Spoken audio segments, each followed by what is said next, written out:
Türkmenistan öz raýatlarynyň ýurt içindäki hereketini çäklendirýän düzgünlerini ýene-de güýçlendirdi. Türkmen häkimetleri COVID-19 keseliniň öňüni almak boýunça çäre görülýänligini elan etmek bilen bir wagtda ýurtdaky ýagdaýy öwrenmek üçin sapar etmek isleýän Bütün Dünýä Saglyk Guramasynyň wekilleri bilen gepleşik alyp barýar. Azatlyk radiosynyň habarçysynyň sözlerine görä soňky günlerde ýurdun gündegorunda Liwap vilayatyny yerli ýaşaýjylaryň hereket etmek mümkinçilikleri esle çäklendirilipdir. Türkmenawatdan adamlaryň çykmagyny berk çäklendirdiler. Diňe resmi işe ýa-da maslahata gidip bolýar. Gitmek üçin polisiýadan ruhsat hatyny almaly. Ony näme üçindir pasport bölümi bermeli edildi, emma ol ýerde bermekden ýüz öwrýärler diýip habarçymyz 19-njy maýda habar berdi. Türkmen hökümeti ýurtda koronavirus ýok diýip 15-nji maýda ýene de hatabat berdi. Emma munyň bilen bir wagtda ýaşaýyş punktlaryny ýapyp başlady we hawada diň jalyş dowlagyny ýapmagy teklip etdi. Munyň öňü tirasynda Türkmenabadyň häkimetleri COVID-19 keseliniň bolmagy guman edilýän hastalar üçin döredilen karantini ýaýbanlandyryp başladylar. Üstesine Liwap vilayatynyň 1-nji iýundan karantina ýapylajagy habar berildi. Bu arada Türkmenistanyň Saglyk ministrliginden we Liwabyň häkimetlerinden resmi maglumat alyp bolmady.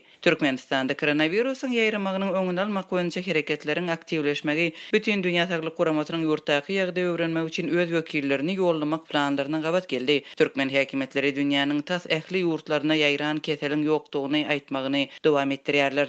Bütün Dünýä Saglyk Guramasynyň wekilleriniň aýtmagyna görä, olaryň Türkmenistana sapary henide maslahat tapgyrynda galýar. Bütün Dünýä Saglyk Guramasynyň Ýewropadaky edarasynda azatlyk aýdylyşyna görä, Türkmenistana ediljek sapar ulalaşylypdyr, emma pandemiýanyň dowamyndaky saparlaryň logistikasy çalyşdyrymly we üstünde işlenilmegini talap edýär. Türkmenistanyň hökümetiniň çakylygy boýunça Bütün Dünýä Saglyk Guramasy häkimetleri bilen Bütün Dünýä Saglyk Guramasynyň missiýasynyň ýurda saparyny bilelikde guramalaşdyrmak üçin günde kontaktda bolýar. Missiýanyň komandasynyň Bütün Dünýä Saglyk Guramasynyň we Robert Koch institutynyň ekspertlerinden düzüljek ähtimal topar milli häkimetler bilen bilelikde COVID-19 pandemiýasy bilen baglylykda amala aşyrylýan çäreleriň üstünde işler, halkara saparlaryň kynçylyklary hata bolnanda missiýanyň saparynyň wagtlary we maddi tehnik öpçünçiligi henidem guramalaşdyrylýar. Bütün Dünýä Saglyk Guramasy türkmen häkimetleriniň bu urdaky sapar üçin ýöriýeti çäreleri amala aşyrmak teklibi üçin minnetdar diýilip Bütün Dünýä Saglyk Guramasynyň Ýewropadaky bürosynyň metbuat kullugynyň Azatlyk radiosyna beren ýazmaça jogabynda aýdylýar.